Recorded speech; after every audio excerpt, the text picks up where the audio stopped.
নবীজির শেষ ওসিয়াত, নামাজ ও দাসদাসী। আনাস ইবনে মালিক রাদিয়াল্লাহু আনহু থেকে বর্ণিত, তিনি বলেন, রাসূলুল্লাহ সাল্লাল্লাহু আলাইহি ওয়াসাল্লাম তার মুমূর্ষু অবস্থায় অর্থাৎ মৃত্যুর পূর্ব মুহূর্তে তার সাধারণ ওসিয়াত বা উপদেশ ছিল, আসসালাত আসসালাত ওয়ামা মালাতাত আইমানুকুম, অর্থাৎ নামাজ নামাজ এবং তোমাদের অধীনস্থ দাস দাসীদের বিষয় আল্লাহকে ভয় করো।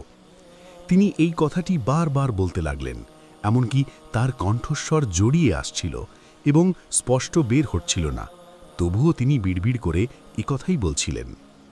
সুনান ইবনে মাজা ১৬২৫, মুসনাদে আহমদ ১২১১৮, সহি। জীবনের শেষ মুহূর্তেও নবীজি সাল্লাল্লাহু আলাইহি ওয়াসাল্লাম দাসদাসীদের কথা ভোলেননি। নামাজের মতোই অধীনস্থদের অধিকার আদায় করা অত্যন্ত গুরুত্বপূর্ণ। এটি প্রমাণ করে যে ইসলামে শ্রমিকের অধিকার কতটা উঁচুতে।